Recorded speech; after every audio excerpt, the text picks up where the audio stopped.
हम लोगों ने पिछले क्लास तक जैन धर्म को देख लिया था, परंतु एक चीज़ जो बच गया था उसे आज हम लोग इस वीडियो में देखने वाले हैं। महावीर स्वामी के द्वारा एक दर्शन दिया गया था जिसे हम स्यादवाद कहते हैं या अनेकांतवाद भी कहा जाता है।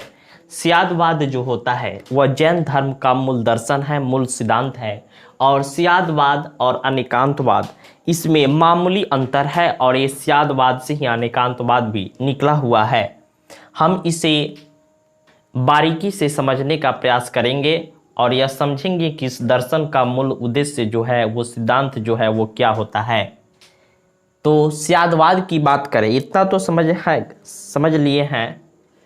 ये स्यादवाद और अनेकांतवाद जो होता है वह फिलॉसफी का शब्द है, अर्थात दर्शन शास्त्र का विषय है, और यह विचारों को स्पष्ट करने के लिए, तार्किक विचारों को तार्किक रूप से रखने के लिए महावीर स्वामी ने इन दर्शनों का प्रयोग किया था। स्यादवाद जो होता है वह किसी एक विचार को संदर्भित करता है, यह सापेक्षता को दिखाता है, परंतु यह निरपेक्षता को नहीं दिखाता है।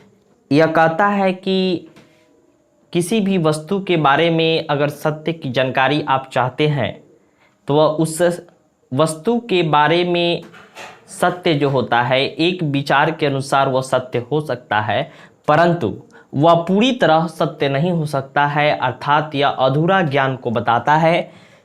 स्यादवाद जो है वह अधूरा ज्ञान को बताता है। स्याद का अर्थ संभव होता है, हो सकता है, अर्थात यह किसी एक विचार के लिए हो सकता है, परंतु सारे विचारों के लिए अगर आप कह दें कि यही सही है तो यह गलत होगा। यह निरपेक्ष नहीं है, यह सापेक्ष है।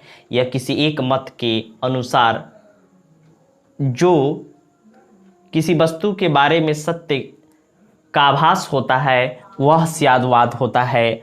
जैसे अगर हम किसी वस्तु के बारे में सत्यता की जानकारी प्रकट कर रहे हैं तो यदि हम वहाँ पे ऐसे शब्दों का चयन करें जैसे जहाँ तक मैं समझता हूँ, मेरा ख्याल है, मेरा विचार है, मेरे ख्याल से, मेरी जानकारी के अनुसार, तो इससे क्या होता है, ये हमारा कथन जो होता है वह पूरी तरह सत्य प्रतीत होता है और इसे खारिज नहीं किया जा सकता। जो आपके विचार से सही हो सकता है वह जरूरी नहीं है कि वह सारे विचारों से सही हो जाए।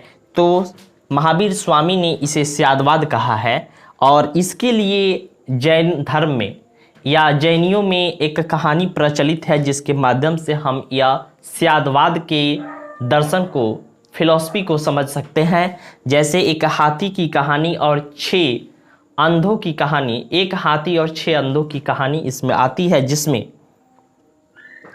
एक हाथी है, 6 अंधे व्यक्ति के सामने एक हाथी है और उन्हें इस बात की पूर्णतः जानकारी नहीं है कि वह क्या है। तो एक व्यक्ति जो होता है वह उसके सूंड को पकड़ता है और कहता है हाथी जो है एक सांप की तरह है, और दूसरा व्यक्ति जो होता है वह उसके पैर को पकड़ता है और यह अनुमान लगाता है कि हाथी जो है एक खंबा है, जबकि कोई और व्यक्ति जो होता है वह उसकी पेट पर हाथ रखता है और यह आभास करता है, यह अनुमान लगाता है कि यह दीवार है, हाथी जो है एक दीवार है, और कोई अन्य व्यक्ति है जो उसके पूंछ को पकड़ता है और कहता है हाथी जो है एक मोटा रस्सी है।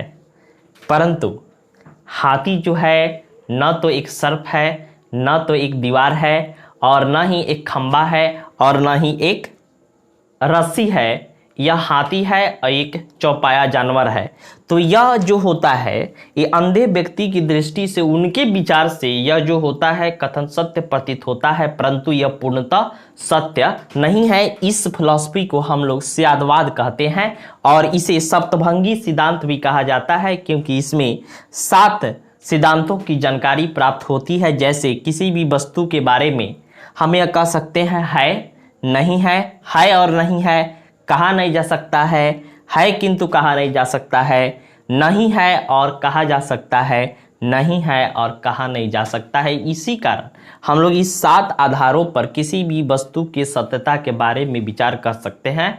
कर सकते हैं, इसीलिए इसे सप्तभंगी सिद्धांत भी कहा जाता है। जबकि अगर अनेकांतवाद की बात करें तो अनेकांतवाद जो फिलॉसफी है यह विचारों की बहुलता से संबंधित है और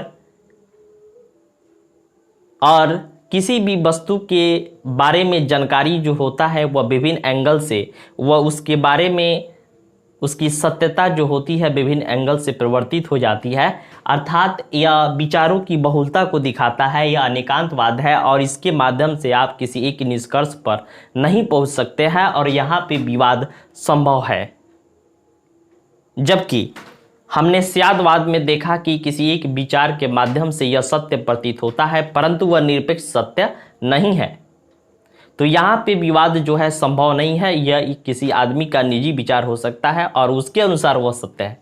परंतु जब अनेकांतवाद में आते हैं तो इनमें विचारों की बहुलता होती है। कोई कहता है कि हाथी है, कोई कहता है कि यह रस्सी है और कोई कहता है कि यह दीवार है। तो यहाँ पे मतभेद की स्थिति संभव है और यहाँ पे किसी एक निष्कर्ष पर नहीं पहुँचा जा सकता है। तो यहाँ पे हम लोग कह सकते हैं यह जो है वो अनेकांतवाद है। और इसे भी हम अगर एग्जाम्पल से समझने की कोशिश करें तो हम इसे इस प्रकार समझते हैं, जैसे एक मेज है और एक व्यक्ति के दृष्टिकोण से वो कहता है कि मेज जो है बहुत सुंदर है, उसमें उसको सुंदरता दिखाई देता है, उसमें उसकी शोभा दिखाई देता है, यह उसका अलग विचार है। जबकि एक दूसरा व्यक्ति जो देखता है कहता है कि इस मेज की लकड़ी जो है वो बहुत अच्छी है। तो इन दोनों के विचारों जो होते हैं वो अलग अलग होते हैं, लेकिन दोनों विचारों को मिला के हम एक निष्कर्ष पर नहीं पहुंच सकते हैं। तो यह जो होता है यह अनेकांतवाद होता है। तो जैन धर्म जो होता है वह विचारों की स्पष्टता के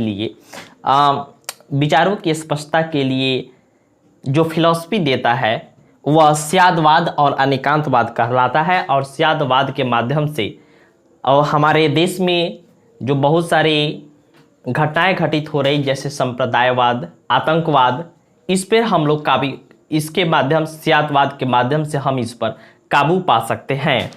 इस प्रकार हम लोगों ने स्यादवाद और अनेकांतवाद को समझ लिया। आगे हम लोग महाजनपद काल के बारे में पढ़ेंगे।